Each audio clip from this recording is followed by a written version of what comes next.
So by sponsoring the Pro-Am Sri Lanka golf tournament, what do you hope to add to the mix of the tourism offerings that Sri Lanka has?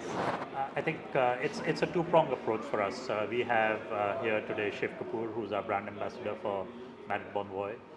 He is a very well-known golfer in this part of the world. Having him as part of our team over the years has helped us engage with our customers and clients, and this is one of those opportunities where he gets to engage with them, at the same time participate in the Pro-Am. That allows us to bring such a coveted golfer into the country and actually interact and play alongside amateurs who can probably not get to buy this moment if they were to try this. So that's one of our wins. I guess the aim of having such an activation is to drive golf as an opportunity for tourism. At the same time, recognize Courtyard by Marriott here in Colombo, which is our newest hotel of our portfolio in the country. For that to also be seen and be shown to the profile of guests who are golfers. Maybe some of them are not, but they will all get to experience and see something which is quite a unique sport. So what's happening in the world of golf right now?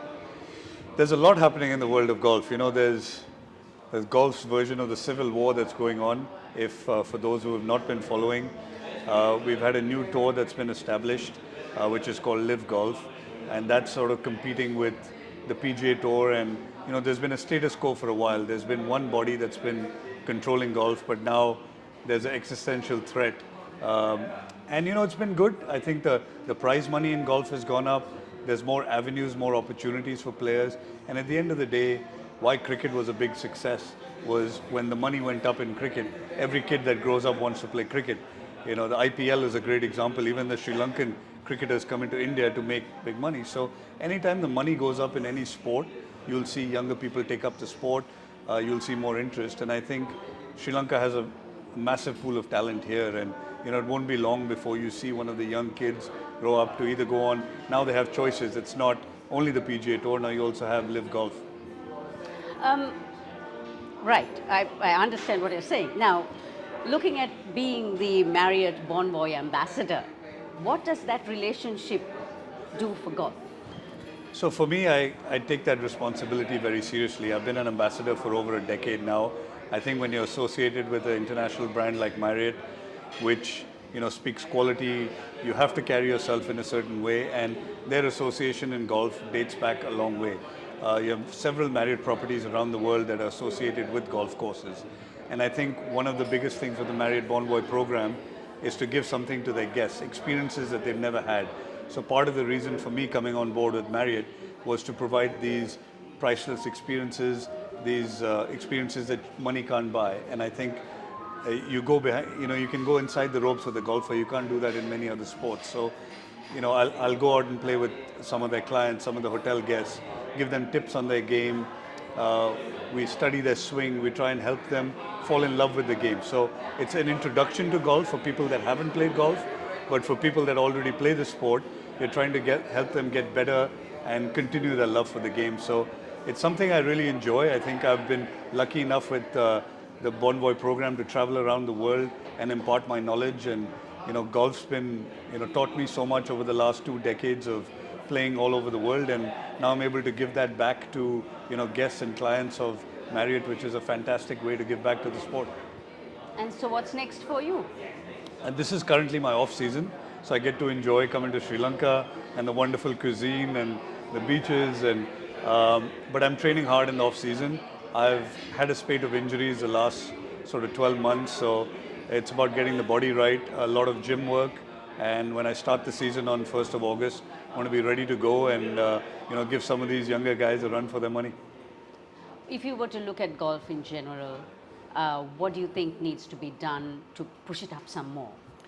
I think you always need the government to support the game. I've said this not just from a Sri Lankan perspective, but I think across the board. Even in India, if you have public golf courses and public driving ranges that the common man can access golf to. Golf has always had this elitist tag that golf is a rich man's game. The reason it's a rich man's game is because they don't have access to public golf courses. So, it's a kind of a chicken and egg story.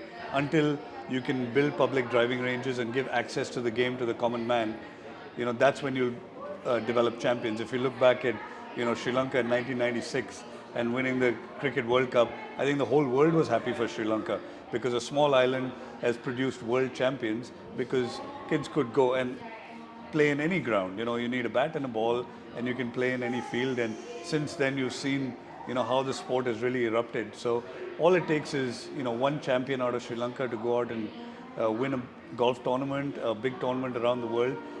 But that has to be followed by the access. There may be a lot of kids that want to play golf, but if they're not members of golf clubs or they don't have access, it makes it very difficult. So I think what it's really crying out for is a public golf course or a public driving range that every young kid or boy, girl can go out and try their hand at the sport.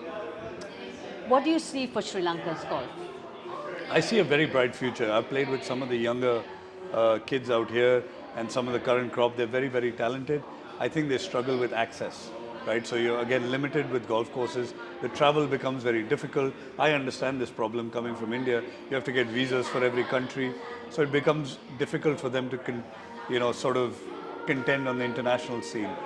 But there is a massive pool of talent and a lot of them are now looking to travel out of Sri Lanka and own their skills on the Asian tour or the European tour. I think it's only a matter of time. I think the sport is growing here. From when I came 10 years ago to today, you're seeing, the pro-ams are oversubscribed. You got players from all around the world coming to play the Sri Lankan Open. So there's a big interest in the game, and I think it starts with the amateur level and then bleeds into the professional side of things.